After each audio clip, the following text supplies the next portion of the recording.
but I can do for the last 2 books. And this is very much my Spinoza. Better warn you. Yeah, well, warn me, because I don't believe in eternity. What is this thing?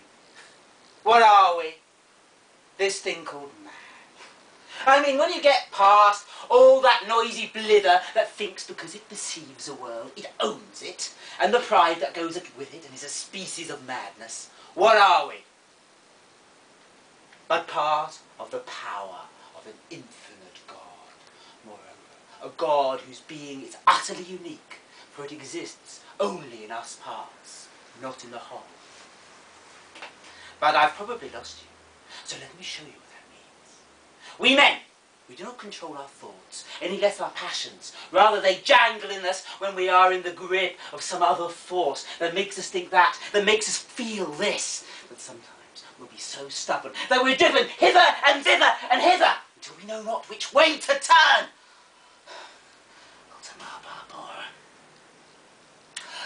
The reason is quite plain. Sometimes it is about great forces, men or forces of nature, events.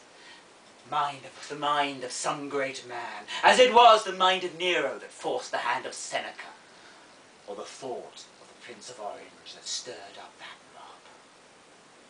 But there are other, far subtler bonds between us. Our mind is not the master of our body, but rather its befuddled, bewildered inhabitant. And so it is, as we share natures, share bodies, we catch each other in our thoughts, in our feelings.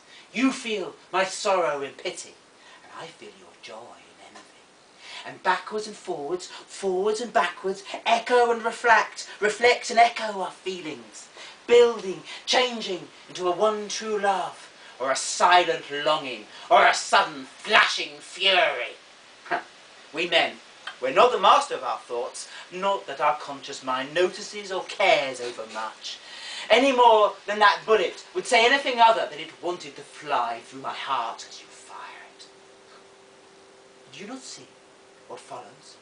This is why our morality is so cheap and easy. It is so easy, you see. I can sit here, and we can sit and discuss. We can set the world right. We know what is right, what is wrong, what to do. Don't we all? And yet, when we're in the grip of some stubborn affect, some external power, do we not all say with the poet's Medea, in the agony and the ecstasy, I see and approve the best, but I'm going to do the worst. And in this, the very structure of time is our foe. For it is all right and proper that present joy burns with brighter intensity in our minds than the knowledge of past and future woes. And so it must be so.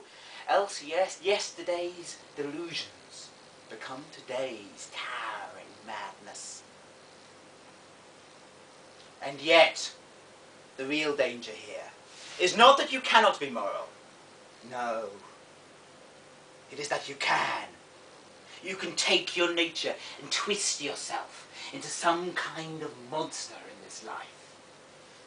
Learning to despise your pleasure, looking down on all that is noble. Do not trust, then, any man who would teach you to feel guilty for your simple pleasure. At which point, of course, all our hearts, they skip and they miss a beat as we think of the unbridled lusts we might now have undergo. And so rush from one Scylla to a far darker Charybdis, that of untrammeled lust. How then do we read this enigma? The enigma of being a human? You must find what answer you will, but I will give you 3 pointers if you'll let me. The first is learn to let all your joy challenge your nature. Unfetter it from presence, unrivet it from love of people, places, times, food, drugs. Free it to feel eternal. Second, remember knowledge is either to be found in learning to swim. When you enter a strange and watery world, a world you cannot master, but rather will slowly learn to respond. Or it is to be found in that beloved memory of yours, the one you keep on going back to, the walk through London's dingy streets with a beloved friend, which you mine constantly for new ideas, dreams, hopes, ideals, beliefs. And finally, remember this. When you stand by the roaring sea and watch the sun turn gold to red to black and sink beneath the waves, and you feel a joy in your heart, that joy is constituting the very eternity of God himself, worth so much more than the mere immortality of spirit. For in feeling that, you are already treading that path that is as excellent as it is rare, for it is the path of true human freedom, my friends. That's Spinoza. I always say about Spinoza, just before I leave him, and I probably shouldn't say this really, but if any of you ever feel your life out of control, I always say, and it don't matter much, it happens from time to time, I always say, a life studying Spinoza is not a life wasted. He's wonderful, but it does